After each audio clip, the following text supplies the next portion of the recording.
सतनाम। हम सर दीन दयाल न तुम सर, अब पतियार क्या कीजय। बचनी तोर मोर मन माने, जन को पूरन दीजय। हाउ बल बल जाओ रमिया कारणे, कारण कवन अबोल रहाओ। बहुत जन्म बिछरे थे माधो, एहो जन्म तुम्हारे लेखे। कह रविदास आस लग जीवो, चिर पयो दर्शन देखे। कह रविदास आस लग जीवो, चिर पयो दर्शन देखे।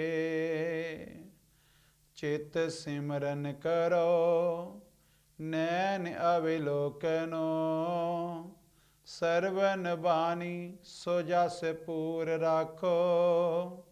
मन सो मधुकर करो, चरण हृदय तरो। रसन अमृत राम नाम पाखो। मेरी प्रीत गोविंद स्यों जन कटै, मैं तो मोल महंगी लेई जी सटै रहाओ।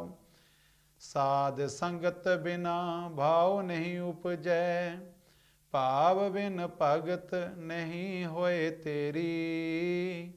कह रविदास एक बेनती हर स्यों, पैज राखो राजा राम मेरी। कह रविदास एक बेनती हर स्यों, पैज राखो राजा राम मेरी। कांची टीवी देख रही समूह साध संगत जी, जय गुरुदेव, धन गुरुदेव। जगत गुरु सतगुरु रविदास महाराज जी इस शब्द के माध्यम से हम लोगों को ये संदेश दे रहे हैं कि इंसान अपने चित्त को, अपने मन को हमेशा ही सिमरन में लगाओ, बंदगी में लगाओ, भजन में लगाओ, चित्त सिमरन करो। और जो इंसान सिमरन में मन को लगाएगा, उस इंसान को परम पद की प्राप्ति होगी। और अपने नैन, अपनी आँखों को उस ईश्वर के दर्शन के लिए हमेशा ही तैयार रखो, उसके लिए हमेशा ही ललायत रहो। प्रेमा भक्ति अपनी आँखों में कि कब मेरा प्यारा, कब मेरा प्रीतम मुझे मिल जाए।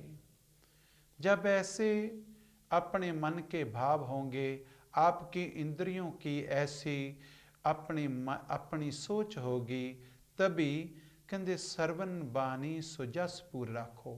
ये गल याद रखना कि कब भी ईश्वर को मिलना है तो ज़्यादा से ज़्यादा उस ईश्वर के विषय में, उसके नाम के विषय में अपनी इंद्रियों को ज़्यादा ज्ञान देना। जो इंसान अपने कर्म इंद्रियों को, ज्ञान इंद्रियों को ज़्यादा से ज़्यादा ईश्वर की तरफ प्रेरित करेगा, वो इंसान अपने मन को उतना ही उस प्रभु के, उस परमात्मा के, उस ईश्वर के नज़दीक उसको अपने साथ देखेगा। गुरु प्यारियों, ऐसे ही हमारे इतिहास के अंदर रानी चालना जी, जो कि गुरु रविदास महाराज जी के शिष्य है, उनकी सेविका है, वो अपने महल के अंदर जब लंगर लगवा रही है, ब्रह्म भोज करवा रही है, तब उसी समय उस समय का सन्यासी योगी गोरखनाथ वहाँ पर पहुँचते हैं, पधारते हैं, आकर अलख जगाते हैं, आखते हैं कि भिक्षान देही।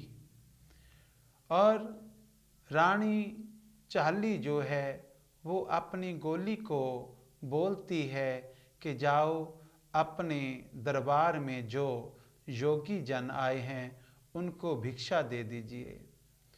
उनको रस्त दे दीजिए। तब उसी समय गोली जो उनकी नौकरानी थी वो वहाँ पर आई, लेकिन गोरखनाथ ने उसके हाथों से वो भिक्षा लेना मना कर दिया कि हम गोलियों के हाथ से भिक्षा नहीं लेते। तो गुरु प्रेमियों, उसी वक्त वो गोली, वो सेवका रानी झाली को बोलती है कि वो महापुरुष बोलते हैं कि हम गोली से या नौकरानी से कभी भी भिक्षा ग्रहण नहीं करते। तो उसी समय रानी झाली खुद जाती है भिक्षा देने के लिए। जैसे ही गोरखनाथ अपना पात्र जो उनकी चिप्पी है, वो गोरखनाथ उस चिप्पी को आगे करते हैं, तो जो रानी के हाथ में राशन है, जो उनकी रस्त है, वो सभी उसी में डाल देती है। लेकिन गोरखनाथ रिद्धि सिद्धियों के मालिक होने के कारण उसको उसमें से अलोप कर देते हैं और बोलते हैं कि ए रानी, आप हम फकीरों को ऐसे मजाक क्यों करती हो, कुछ डाला ही नहीं है। तो रानी झाली समझ गई कि ये कोई सिद्ध पुरुष है, ये कोई ऋषि जन है जो अपनी सिद्धि चमत्कार दिखा रहा है। तद रानी झाली फिर वापस जाती है।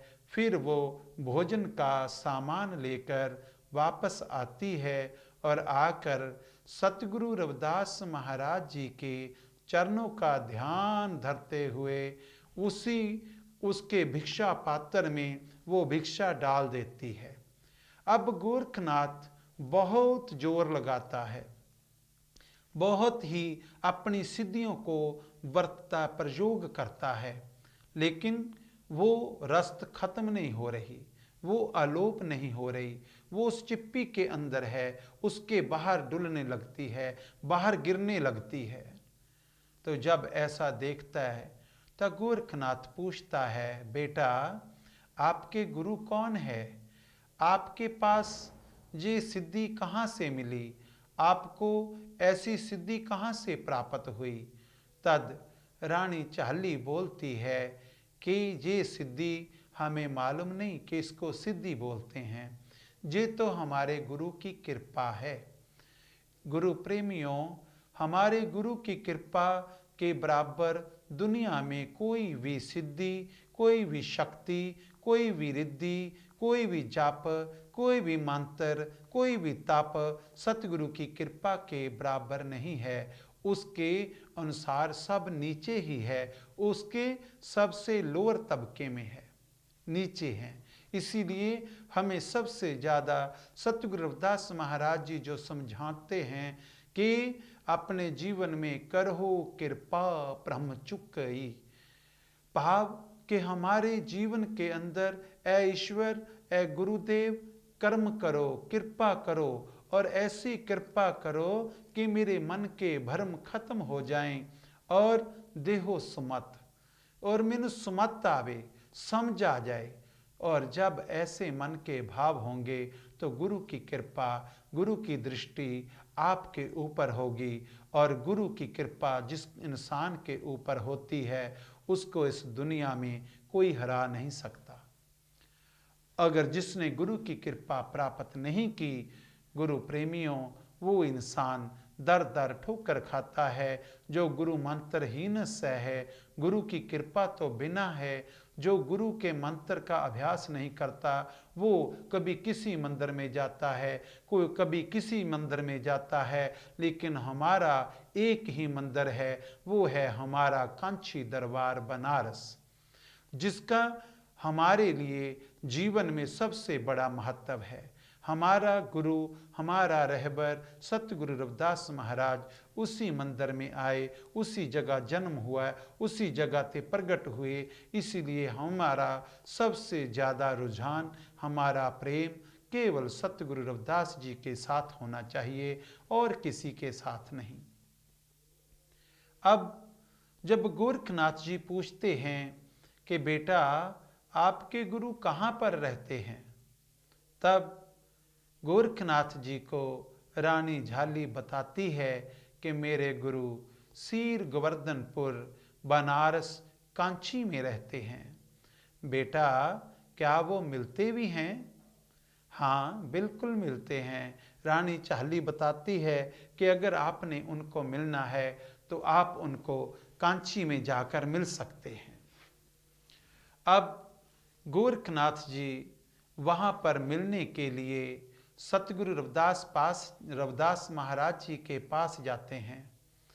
तो रास्ते में मन में एक ख्याल आता है, शंका होती है कि उनके अंदर भ्रम पैदा हो जाता है कि एक गृहस्थी एक सन्यासी से इतना उच्च दर्जे का, इतना ऊंचा कैसे सिद्ध पुरुष हो सकता है।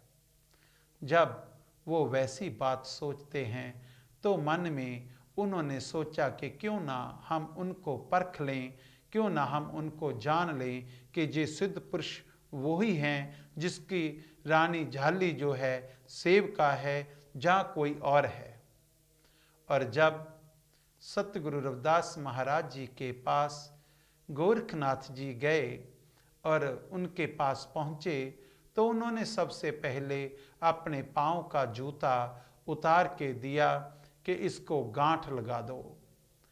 अब गोरखनाथ जी सिद्धि के द्वारा उस जूते को सोने का दिखाते हैं कि ये सोने का जूता है। अब सतगुरु रविदास महाराज जी देखते हैं कि ये कोई सिद्ध पुरुष आया है और इस सिद्ध पुरुष ने अपनी शक्ति का प्रयोग किया है, जिसके कारण ये हमें भ्रमित करना चाहता है। तो सतगुरु रविदास महाराज जी सोचते कि क्यों ना अगर ये जूता, ये जो जोड़ा है, पाँव का जूता है, इसको हम अगर सोने का है तो इसको धागा भी सोने का ही लगाएं। तब वो सतगुरु रविदास महाराज जी धागे को उठाते हैं। आप कभी भी देखना, मोची जब भी काम करता है, जूता गांठने वाला जब भी काम करेगा, वो सबसे पहले उस धागे को अपने लब के साथ, अपने बुल के साथ लगाएगा, ताकि कि उसको थूक लगने के कारण वो नरम हो जाए, वो सख्त ना रहे। और उसके बाद उसके ऊपर मोम लगाता है ताकि कि जूता जो है, उस चमड़ा जो है वो और ज़्यादा फटे नहीं, वो केवल सीधा जहाँ से सीना चाहते हैं, जहाँ से जोड़ना चाहते हैं, वहाँ पर ही जोड़ा जाए। क्योंकि गुरु रविदास महाराज जी इस संसार में जोड़े जूते गांठने के लिए नहीं आए थे, उनको तोपने के लिए नहीं आए थे।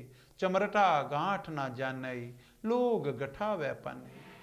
तो सतगुरु ते इस संसार में केवल हम लोगों को जोड़ने के लिए आए थे, क्योंकि हम लोग अलग अलग कबीलों में, अलग अलग श्रेणियों में बांटे हुए थे। हमको एक करने के लिए आए थे। जोड़े गांठने का तो एक कर्म है जो उन्होंने हमें कर्म के साथ प्रेम सिखाया है। अब सतगुरु रविदास महाराज जी जैसे ही उस धागे को अपने लवों के साथ, अपने मुखार बिंद के साथ लगाते हैं तो वो देखते देखते वो धागा जो है वो सोने का बन गया। अब गोरखनाथ सोचते हैं कि ये जो, अगर इनके पास ये सिद्धि है तो फिर ये एक छोटी सी कुटिया में क्यों बैठे हैं। एक बात हमेशा ध्यान में रखना, जिनके पास कुछ होता है वो महलों में नहीं रहते, क्योंकि जिन्हें पाया तिन्हें छुपाया। जिसने उस परम पद की प्राप्ति की, जिसने उस परमात्मा की प्राप्ति की, उसने अपने आप को छुपाने की कोशिश की। क्योंकि कहो कबीर गुंगे गुड़ खाया, पूछे ते क्या कहिए। अगर गुंगे को गुड़ खिला के उसका टेस्ट पूछेंगे कि इसका स्वाद कैसा है तो वो बता नहीं पाएगा। इसीलिए हमारा जो ईश्वर पद की प्राप्ति है, जो ब्रह्म पद्धति की प्राप्ति होती है, जिस इंसान ने उसके रस को चख लिया है, उसको पी लिया है, वो कभी किसी को बता नहीं सकता कि इसका आनंद कैसा है। वो केवल पीने वाला ही जानता है, दूसरे को उसका रस के विषय में पूर्ण ज्ञान नहीं दे सकता है। जो पिएगा उसी को मालूम होगा। तद गोरखनाथ पूछते हैं, महाराज आपके पास इतनी बड़ी सिद्धि है, फिर भी आप एक छोटी सी कुटिया में बैठे हो, क्यों? तब सतगुरु रविदास महाराज जी बोलते हैं, समझाते हैं कि गोरख, ये जो सिद्धि है ये हमारे लिए नहीं है, ये संसार के लिए है। क्योंकि सिद्धि की, रिद्धि की, निद्धि की जरूरत संसार को होती है, ब्रह्म ज्ञानी को नहीं। ब्रह्म ज्ञानी को केवल ब्रह्म का प्रेम, उसकी कृपा चाहिए। उसकी कृपा के अंदर ही, उसकी रजा के अंदर ही अपना जीवन यापन करता है, अपने जीवन को उसी में चलाता है। गुरु रविदास महाराज जी त्यागी है, कभी किसी से कुछ मांगते नहीं है, कभी किसी से किसी प्रकार का लोभ नहीं करते। वो उनका एक जीवन लक्ष्य है, क्योंकि उनके अंदर त्याग है, और वो त्याग ही उनकी विलक्षणता है, उनकी विशेषता है। सतगुरु रविदास महाराज जी जिस समय अब गोरखनाथ जी को समझा रहे हैं, तभी क्या होता है कि गोरखनाथ जी बोलते कि महाराज, अगर आप अपनी सिद्धि, अपनी दौलत नहीं यूज नहीं करना चाहते, प्रयोग नहीं करना चाहते, तो कृपा हमसे थोड़ी दौलत, थोड़ी हीरे मोती ले लो और इससे अपने लिए महल बना लो, इससे अपने अच्छे प्रवास बना लो, अपना अच्छा सा घर बना लो। तब सतगुरु रविदास महाराज जी बोलते कि हमें उसके घर के अलावा किसी और जगह रहने की जरूरत नहीं है, क्योंकि जो ब्रह्मंडे सोई पिंडे, इस संसार में जो ब्रह्मांड है यही ब्रह्म ज्ञानी का घर है। तब गोरखनाथ जी अपने अहं भाव में, अपने मन को भरे हुए, उन्होंने अपनी चिप्पी, जिसमें रानी झाली ने उनकी भिक्षा पात्र में जो भिक्षा डाली, वो भिक्षा पात्र गुरु रविदास जी के आगे कर दिया और बोला कि आप इसमें से थोड़ी सी दौलत ले लो। सतगुरु रविदास महाराज जी देखते हैं कि इसमें हीरे मोती है, जवाहरात है, तो सतगुरु पातशाह जी बोलते कि ऐ गोरख, जो दौलत, जो हीरे, जो जवाहरात आप हमको दे रहे हो, ये तो हमारी दौरी में बहुत है। आप जानते ही हो, जिसमें सतगुरु रविदास महाराज जी अपने जूते, जो चमड़े के जूते, जो सीवने वाले जूते हैं, तोपने वाले जूते हैं, वो जोड़ने वाले जूते, उसको भिगोते हैं ना, उसमें, उस कुंडी में बहुत है। ये तो दौलत हमारी इस कुंडी में बहुत है, इसमें जितना भी है ब्रह्मांड के लिए काफ़ी है, मेरी कौम के लिए काफ़ी है। जैसे ही गोरखनाथ सतगुरु रविदास महाराज जी की उस कुंडी की तरफ ध्यान देते हैं, उस कठौती की तरफ ध्यान देते हैं, तो देखते हैं कि हीरे मोती जवाहरात आदि उसी में नजर आ रहे हैं। और जो कस्तब्य मणि, जिसनु हिंदू लोग विष्णु भगवान के मुकुट में बताते हैं कि उनके मुकुट में वो कस्तब्य मणि है, वो मणि गुरु रविदास महाराज जी के चरण शो प्राप्त, जहाँ पर वो अपने जोड़ा जो चमड़ा है उसको गिल्ला करते हैं, उस दौरी के अंदर तर रही है, उसमें नजर आ रही है। अब गोरखनाथ परेशान है कि एक त्रिलोकीनाथ की मणि, जो मुकुट मणि है, इनकी कुंडी में क्या कर रही है, इनके पास क्या कर रही है। तब गोरखनाथ जी सतगुरु जी को बोलते कि महाराज जी ये कैसे। तब सतगुरु पातशाह जी कहते कि ये 3 लोक की दौलत है जो इस कुंडी में है। तो गुरु प्रेमियों, गुरु रविदास महाराज जी तीनों लोकों के मालिक और चारों युगों के अवतारी पुरुष सतगुरु रविदास महाराज जी अब समझाते हैं, आपने कभी विचार किया है, जो गंगा गुरु रविदास महाराज जी के चरणों में निवास करती है, उस गंगा को शिव शंकर अपनी जटाओं में निवास देते हैं, धारण करते हैं, और वो गंगा सतगुरु रविदास जी के चरणों की सेवा करती है। तो इसमें बड़ा कौन है, गुरु रविदास जी या शंकर भगवान? बड़े वो हैं जिनके चरणों में बैठा जाता है, जिनके चरणों की सेवा की जाती है। अब गंगा जो दासी है तो गुरु रविदास महाराज जी की है, लेकिन शिव जी की मालकिन है, क्योंकि शिव की जटों में है तो गुरु रविदास जी के चरणों में है। अब मुकुटमणि विष्णु के सिर पे है, लेकिन गुरु रविदास जी के चरणों में है। आप कभी विचार करना, अगर कभी हमको जरूरत पड़ती है, हम मौजूदा एमपी के पास जाते हैं, मौजूदा एमएलए के पास जाते हैं, मौजूदा सरपंच के पास जाते हैं, तो वो हमारा काम पहले करेगा, या जो हमारा एक्स एमएलए है, एक्स एमपी है, जो पुराने समय का एमपी है या एमएलए है या सरपंच है, वो काम पहले करेगा। नेचुरली जिसके पास पावर है सबसे पहले उसी की ही सुनी जाएगी। इसी तरह जो पुरातन युगों में अवतार हुए वो उस समय के थे, लेकिन मौजूदा जो कल युग के अवतार हैं वो सतगुरु रविदास महाराज जी हैं, और सतगुरु रविदास महाराज जी मौजूदा समय के अवतार हैं। इसीलिए जो जन गुरु रविदास जी की सेवा करेगा, जो सेवक गुरु रविदास जी के सिद्धांत को पकड़ेगा, उनकी बातों को मानेगा, उसकी प्रार्थना पार ब्रह्म के दरबार में, उस ईश्वर के दरबार में, उस गॉड के दरबार में सबसे पहले जाएगी, क्योंकि मौजूदा समय के अवतार हैं। इसलिए अपने रहबर को, गुरु रविदास जी को हमेशा ही हर एक कर्म करने से पहले उनका ही पूजन करना चाहिए।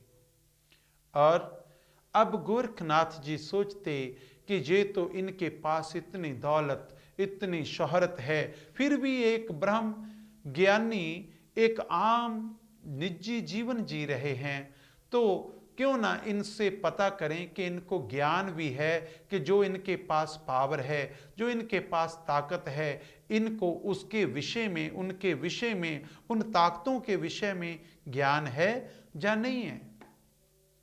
तब सतगुरु रविदास महाराज जी को बोलते हैं गोरखनाथ जी कि महाराज, हम आपसे वार्तालाप करना चाहते हैं, हम आपसे प्रवचन करना चाहते हैं, विचार गोष्ठी करना चाहते हैं।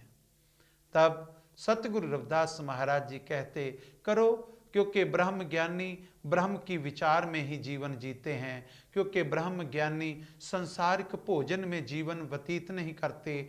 ब्रह्म ज्ञानी का भोजन ज्ञान भाव कि जो ब्रह्म ज्ञानी का भोजन होता है, उनका खाना पीना आहार होता है, वो केवल ज्ञान होता है। उनको रोटी मिले या ना मिले कोई फर्क नहीं, पर ज्ञान होना जरूरी है, ज्ञान की बातें होना जरूरी है।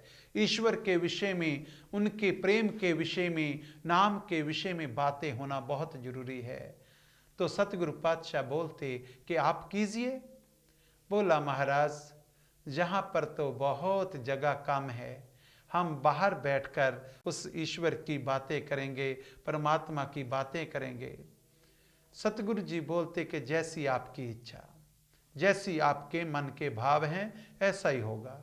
अब सतगुरु रविदास महाराज जी भी बाहर उठ के चलते तो देखते कि गोरखनाथ अपनी चिप्पी से, जो उनके पास चिप्पी है उसमें से थोड़ी सी राख निकालते, झोली से राख निकालते हैं, आसमान को फेंक देते हैं, और देखते हैं कि आसमान में बादल बन जाते हैं।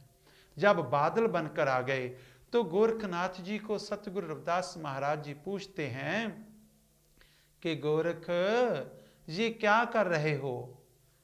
तो सतगुरु पातशाह जी जब उनसे पूछते तो गोरख बोलते हैं कि महाराज, मैं तो केवल छांव कर रहा हूं। सतगुरु पातशाह बोलते कि कभी भी ऐ सन्यासी जी, बादलों की छांव में विश्वास नहीं करना, उनके ऊपर भरोसा नहीं करना, क्योंकि हवा आएगी और बादल जो हैं वो हवा में उड़ जाएंगे और आप धूप में बैठे रह जाओगे। ये अपने विश्वास के काबिल नहीं है।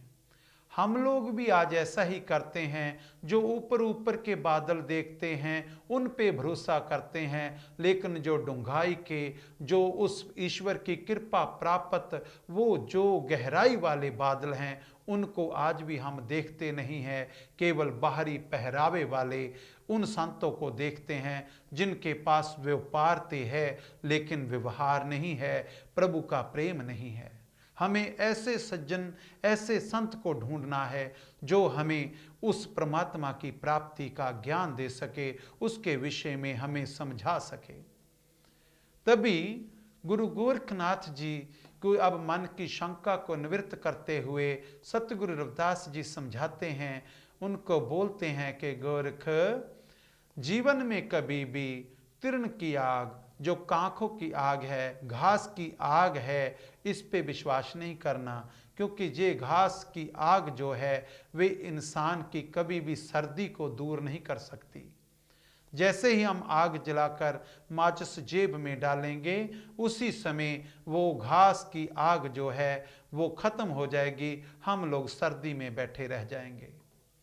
तब उसके बाद सतगुरु पातशाह समझाते हैं कि जो हड़ का जल, जैसे कि हमारे फ्लड आते हैं, उसका जो जल, उसका जो पानी होता है वो भी किसी के पीने के काबिल नहीं है, वो बर्तों में नहीं आएगा, उसको हम यूज नहीं कर सकते, हमारी फसल को बर्बाद करेगा, हमारा जन जीवन उसको ठप कर देगा, इसलिए वो हमारे इस्तेमाल में नहीं होता, वो हमारे प्रयोग में नहीं होता।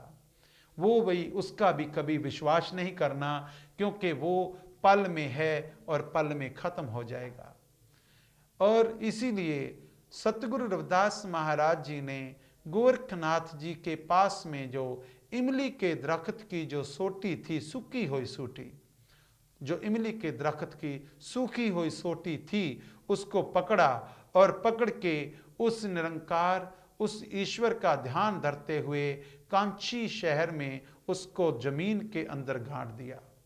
जैसे ही उसको गाड़ दिया तो देखते हैं नानक नदरी नदर निहाल, ऐसी मिहिर की निगाह से उसको देखा, स्पर्श किया, तो वो इमली की सूखी हुई लकड़ी देखते ही देखते उस इमली का दरख्त बन गई। और वो आज भी आप जाकर बनारस के अंदर उस इमली के दरख्त के दर्शन कर सकते हो, उसको देख सकते हो, नमस्कार कर सकते हो, स्पर्श कर सकते हो। आज से सतगुरु रविदास महाराज जी ने 580 वर्ष पूर्व जो लगाई हुई वो इमली का दरख्त है, वो आज भी वहाँ पर हरे का हरा है। सो गुरु प्रेमियों, हमें ऐसे गुरु को छोड़कर किसी दूसरे के पास जाएं तो इसमें मूर्खता किसकी है? हमारी है। हमारे गुरु परिपूर्ण है। सतगुरु रविदास महाराज जी कल युग के अवतारी हैं, इसलिए हमें उनसे ही अपने जीवन के हर एक दुख सुख उनसे ही बांटने चाहिए। अब गोरखनाथ सोचते हैं कि यहाँ पर तो मेरी हार हो गई। बोले कि महाराज, हम आपसे एक खेल खेलना चाहते हैं। सतगुरु रविदास महाराज जी बोलते हैं कि ब्रह्म ज्ञानी के साथ, संत के साथ कभी खेल मत खेलो। पर गोरखनाथ जी बोलते कि महाराज, जंगलों में रहने के कारण ये सिद्धियां, ये रिद्धियां हमने ली है, हम इनको बरतना चाहते हैं कि ये वाकई में आपके काबिल है, आप इसके काबिल हैं। हम देखना चाहते हैं कि हमारी सिद्धियां आपसे ऊपर है या आप हमारी सिद्धियों से ऊपर है। अब एक नदी समुद्र का था, उनकी गहराई को नापने की कोशिश कर रही है। तो सतगुरु पातशाह जी कहते कि जैसी आपकी इच्छा। जैसे ही सतगुरु रविदास महाराज जी अपनी जुबान से मुखारबिंद से बोलते हैं तो गोरखनाथ आलोप हो जाते हैं। कहते हैं कि अब आप हमें ढूंढना है, हम छुप जाते हैं। तो वो आलोप हो गए। अब गोरखनाथ जी को सतगुरु रविदास महाराज जी आवाज लगाते हैं कि ए गोरख, अगर आप किसी मात की आंख में बैठते तो आपको पुत्र के रूप में, उनके स्वरूप में आपकी अच्छाई सामने आती, आपको प्रेम मिलता। आप किसी बहन की आंख में भाई के रूप में होते तो आपको भाई का प्रेम मिलता, बहन का प्रेम मिलता, आपके अंदर भाई की सद्भावना होती। आप किसी पत्नी की आंख में बैठते तो आपको एक पति के रूप में आपको प्रेम मिलता, आपको प्यार मिलता है। आप वेश्वा की आंख में सुरमा बनकर बैठ गए, क्योंकि वेश्वा किसी को ना पिता मानती है, ना पुत्र मानती है, ना पति मानती है। वो केवल हर एक व्यक्ति को केवल विषय के रूप में देखती है। विषय आसक्त बुद्धि होने के कारण वो वेश्वा कहलाती है। तुम वेश्वा की आंख में सुरमा बन के बैठ गए, कृपा करके यहाँ से बाहर आ जाओ, क्योंकि यह ब्रह्म ज्ञानी के लिए उत्तम स्थान नहीं है, ब्रह्म ज्ञानी के बैठने के लिए अच्छी जगह नहीं है। अब गोरखनाथ शर्मिंदे होते हैं, सोचते हैं कि इन्होंने तो मुझे एक पल में ही ढूंढ लिया। अब मन में बहुत पश्चाताप है। तब गोरखनाथ जी बोलते कि महाराज अब आप छुपो, हम ढूंढते हैं। सतगुरु रविदास जी बोलते कि गोरख आप रहने दो, पर वो नहीं मानते। सतगुरु जी आपने कभी नोट करना, गुरु प्यारी साध संगत जी, कभी महापुरुषों का अपना इच्छा, संतों की अपनी इच्छा नहीं होती कि हम खाना खाएं, लेकिन संगत बोलती है कि महाराज थोड़ा सा भोजन ले लीजिए, थोड़ा सा भोग लगा लीजिए, तो महापुरुष थोड़ा ग्रहण कर लेते हैं, थोड़ा खा लेते हैं। क्यों? क्योंकि संगत की इच्छा है। इसी प्रकार कभी कभी ब्रह्म ज्ञानी संसार की इच्छा के लिए काम करते हैं, परंतु अपनी इच्छा नहीं होती। ऐसे ही सतगुरु रविदास महाराज जी अपनी इच्छा ना होते हुए भी गोरखनाथ की इच्छा के अनुसार आलोप हो जाते हैं, छुप जाते हैं। अब इतिहास के अंदर, हमारे पुरातन ग्रंथों के अंदर लिखा है कि गोरखनाथ 72 आवर्स 72 घंटे तो समाधि लगाकर बैठते हैं, लेकिन उनको गुरु रविदास महाराज जी का कोई भी पता, उनका ठिकाना पता नहीं चला कि गुरु रविदास जी कहाँ आलोप हो गए। अब ढूंढते हैं तो मिल नहीं रहे। आखिर में बेनती करते हैं कि दर्शन दीजय राम, दर्शन दीजय, दर्शन दीजय, विलंब न कीजय। भाव अपने मन के जो अहंकार के भाव थे, उनकी ईगो थी, उनकी मैं थी, वो खत्म हो गई। अब जब इंसान के अंदर केवल पश्चाताप होता है, पछतावा होता है, तो केवल फिर प्रेम रह जाता है। अब गोरखनाथ के अंदर भी प्रेम रह गया, बाकी अहं भाव, रिद्धि सिद्धि की शक्ति का अहंकार वो नष्ट हो गया। तो बोलते हैं दर्शन तोरा जीवन मोरा, बिन दर्शन क्यों जीवै चकोरा। ऐ सतगुरु पातशाह, जिस तरह चकोर बिना दर्शन तो जीवत नहीं रहती, वैसे ही अब हमें भी आपके दर्शन की जरूरत है। महाधो सतगुर सब जग चेला, अब के बिछड़े मिलन दुहेला। अगर आज मैं आपसे बिछड़ गया तो मेरा मेला नहीं होगा, मैं कब आपसे मिलूंगा। इसीलिए सतगुरु पातशाह कृपा करो, क्योंकि जिस धन जोबन की, जिस रिद्धि सिद्धि की, जिस दौलत की मैं आस लेकर आया था, वो तो झूठी है। धन जोबन की झूठी आशा, सत सत भाखै जन रवदासा। कि वो जो आस थी वो तो झूठी है, आपकी वाणी के अनुसार है। आप जो वचन बोल रहे हो वो सत्य है। हमें हमारी गलती का एहसास हो गया है, हमें कृपा माफ कर दो, हमें दर्शन दे दो। जब ऐसे प्रीत में, ऐसे प्रेम में पर उन्होंने बेनती की, तो सतगुरु रविदास महाराज जी सामने खड़े हो गए, उनके सन्मुख खड़े हो गए। बोले गोरख क्या बात हुई? तब गोरखनाथ जी पूछते हैं, महाराज जी आप कहाँ छुप गए थे? मैंने आपको हर एक जगह पे ढूंढा पर आप मिले नहीं हैं। तो सतगुरु पातशाह जी पूछते हैं कि गोरख कहाँ कहाँ पर ढूंढा आपने हमें? तो सतगुरु पातशाह जी को गोरखनाथ जी बोलते हैं कि हमने 3 काल भाव वर्तमान काल, भूतकाल और भविष्य काल, प्रेजेंट, फ्यूचर और पास्ट में हमने तीनों कालों में आपको ढूंढा पर आप नहीं मिले। तो सतगुरु पातशाह जी बोलते फिर कहाँ देखा? बोला अंडज, जो अंडे से पैदा होने वाले जीव हैं उनके अंदर देखा आप नहीं। जेरज, जो जेर से पैदा होने वाले जीव हैं आप वहां भी नहीं मिले। सेतज, जो पसीने से पैदा होने वाले जीव हैं उनमें भी आप नहीं मिले। उत्भुज, जैसे वृक्ष आदि हैं धरती पे पैदा होने वाले, इन जीवों में भी आप हमें दर्शन नहीं दिए, कहाँ छुप गए थे? तब सतगुरु पातशाह जी बोले और कहाँ ढूंढा? बोले कि फिर मैं आग में देखा, आप आग में भी नजर नहीं आए। फिर मैंने पानी में ढूंढा पर आप पानी में भी नजर नहीं आए। फिर मैं आकाश में देखा, आप आकाश में भी नजर नहीं आए।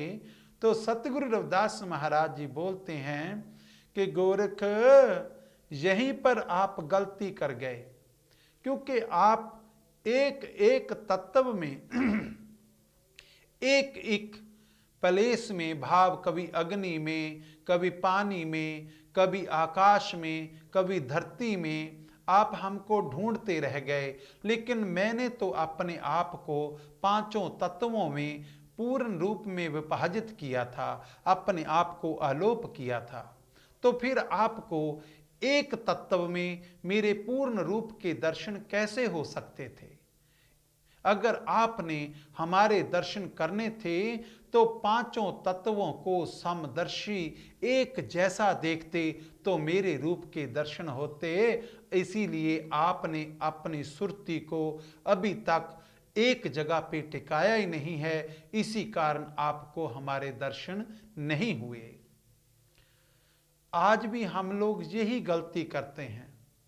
हम देखना चाहते हैं गुरु रविदास जी को, हम मिलना चाहते हैं गुरु रविदास जी को, लेकिन ढूंढते हैं कभी मंदिरों में, भाव माटी की बनी हुई वस्तु में, ढूंढते हैं हम उनको पानी में, ढूंढते हैं हम उनको आकाश में। लेकिन वो तो कहते हैं कि मोको कहाँ खोजे रे बंदे, मोको कहाँ ढूंढे रे बंदे, मैं तो तेरे पास में। कभी इस शरीर में भी ढूंढा है? जब हम अपने शरीर में ढूंढेंगे तो आपको आपके पास ही गुरु रविदास जी नजर आएंगे।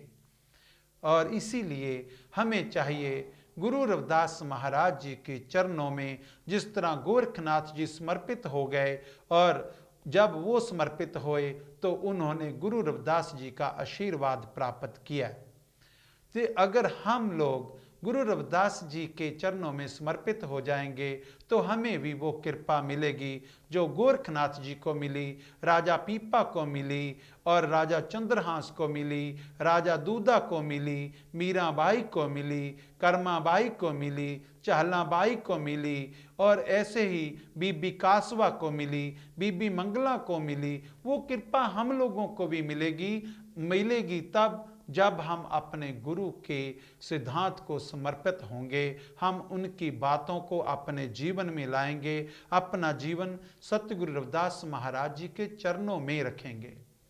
आप एक बात जरा जरूर समझना कभी भी, कि जैसे कि अगर हम भारतवर्ष की बात करते हैं तो इसमें 4 युग बताए जाते हैं, तो चारों युगों में 4 वर्ण में बताए गए हैं। जैसे कि सतयुग में ब्राह्मण है, त्रेता में क्षत्रिय है, द्वापर में वैष्णव है, और कल युग में शूद्र है। इसी प्रकार अगर सतयुग में ब्राह्मण है तो अवतार ब्राह्मण का है, अगर त्रेता में क्षत्रिय है तो अवतार क्षत्रिय का है, अगर द्वापर में वैष्णव है तो अवतार वैष्णव का है, तो जब कल युग है तो कल युग में शूद्र वर्ण प्रधान है, तो अवतार ब्राह्मणों में, अवतार क्षत्रियों में, अवतार कभी वैष्णवों में नहीं आ सकता। वो अवतार है तो केवल सतगुरु रविदास महाराज जी है, जो आपकी कौम के अंदर है, जो दलित समुदाय के अंदर है, जो हमारे लोगों के अंदर है। इसीलिए हमें अपने गुरु की बात को मानना चाहिए जब हम अपने गुरु को पूजेंगे, क्योंकि गुरु जैसा नाही को देव। जो हमारे गुरु जैसा दुनिया में कोई देवता है ही नहीं, तो हम दूसरे को क्यों पूजें। इसीलिए हमारा जो फर्ज है, हमारा जो धर्म है, वो केवल रविदासिया धर्म है, क्योंकि जो रविदास महाराज जी की फिलॉसफी को पकड़ेंगे, उनकी सोच को पकड़ेंगे, वो ही रविदासिया कहलाएंगे और वो ही इस समाज में, इस संसार में राज करेंगे। क्योंकि दुनिया में एक ही शक्ति ऐसी है जिन्होंने हमें बोला है, ऐसा चाहूं राज में जहां मिले सबन को अन्न, छोट बड़े सब सम बसै, रविदास रहे प्रसन्न। इसलिए हमें सबको गुरु जी के सिद्धांत को पकड़कर अपने जीवन को उनके चरणों में समर्पित करना चाहिए और गुरु जी की बात को अपने जीवन में लाना चाहिए। हमें एकजुट हो जाना चाहिए। सत्संगत मिल रही है माधो, जैसे मधुप मखीरा। मधुमक्खियों की तरह हमें एक साथ मिलना है, इकट्ठे रहना है। तो हमारे लिए डेरा सचखंड बल्ला ने जो कुर्बानियाँ दी है, वहाँ के गद्दी नशीन महापुरुषों ने जो हम पे कृपा की है, हमें रविदासिया धर्म दिया है, और हमारे लिए श्री सुखदेव बागमरे जी जो तीसरा धाम पूना में है, सेवा में है, अगर ऐसे महापुरुषों के संग मिलकर हम लोग आगे काम करेंगे तो हमारा भी ये जो कारवां है, हमारा भी जो काफिला है, ये जो हमारी मंजिल है, वो हमारी नज़दीक होगी। इसलिए हमें ऐसे महापुरुषों का सानिध्य प्राप्त करके इससे आगे निकलना चाहिए।